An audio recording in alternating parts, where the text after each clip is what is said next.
السلام عليكم ورحمة الله وبركاته، كل اخواتي وحبايبي الغاليين. يا رب تكونوا في احسن حال، في اتم صحة. النهاردة ان شاء الله هعمل معاكم اكل مصري 100%. اكلاتنا المصرية بقى اللي مهما لفينا برضو ما بنستغناش عنها. بس هعمل الاكل يعني بطريقة جديدة شوية، مش يعني زي الطرق التقليدية اللي بنعملها، هجدد شوية. طبعا معايا هنا اللحمة. اول حاجة بسلقها، معايا دي لحمة بقى حمرا وفيها لحمة سمينة برضو. اما المية غلت نزلت فيها اللحمة.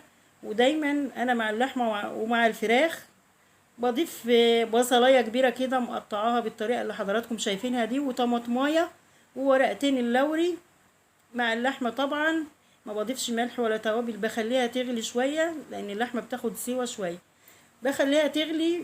بعد ما غلت غلوتين كده ضفت لها التوابل بتاعتي، عبارة عن شوية سكر ومعلقة من الفلفل الاسمر ومعلقة من بهارات اللحمة. وهسيبها بقى لغاية ما تستوي معايا كده. وبعد كده طبعا خدت البصل في معلقتين سمن، شوحتها نص تشويحة كده، ونزلت عليها بالطماطم بتاعتي.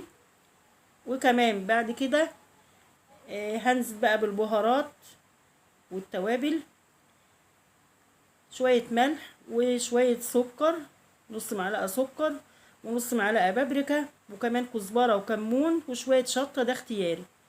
نزلت بجزء من اللحمة بعد ما معايا الطماطم كده اتسبكت، جزء من اللحمة ومعاها البامية مجمدة كان عندي في الفريزر. اوعي تسيبيها لما تفك، نزليها كده مجمدة عشان ما تغيبش معاكي في السوا.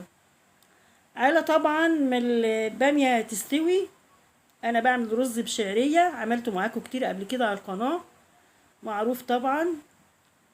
الرز يا جماعة حابة اقول لكم ان انا الرز بسقيه بمية، بطشه بمية ومن الحنفية وبيطلع منطوره جميل جدا. المهم انك ما تزوديش المية، يعني يا دوب تغطيه كده وبعد كده تزوديه براحتك. لو ما لقيتيه ما استواش بتزوديه حبة بحبة.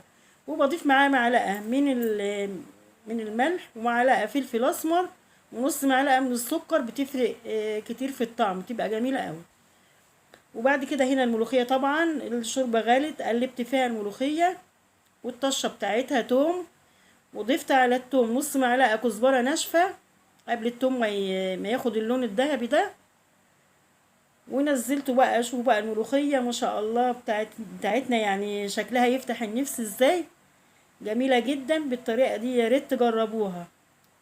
وكمان نص معلقة الكزبرة اللي حطيتها دي فرقت معايا كتير في الريحة وفي الطعم، يا ريت تجربوها بالطريقة دي. ومعايا هنا بقى اللحمة، طبعا كنت واخدة جزء حطاه في الطبيخ، نزلت عليها التتبيلة بتاعتي بعد ما حطيتها في الطاسة مع معلقتين زيت. التتبيلة عبارة عن بصل وفصين من الثوم وطماطمايه والبهارات بقى بتاع اللحمة والملح والفلفل الأسمر، وشوحتها. بقيت أقلب فيها من الناحية دي للناحية دي كده لغاية ما خدت اللون ده، لأن اللحمة معايا مستوية سوا كامل. وبعد كده نزلت عليها بقى فحماية في طبق أو في ورقة كده، ورقة ألومنيوم، وشوية زيت زي ما حضراتكم شفتوا عشان تاخد بقى طعم الشوي وريحة الشوي. انا جربت اللحمة بالطريقة دي كتير، عملتها كتير وعجبت كل اللي داق منها. وفي اليوم ده كمان كان عندي ضيوف، فكانت جميلة جدا. كده السفرة بتاعتنا جاهزة. قدمت طبيخ مع رز بشعرية، البامية مع رز بشعرية. قسمت اللحمة جزئين زي ما شفتوا كده، واللحمة بقت معايا مشوية بطريقة سهلة وبسيطة، وملوخية. أتمنى يكون الفيديو عجبكم.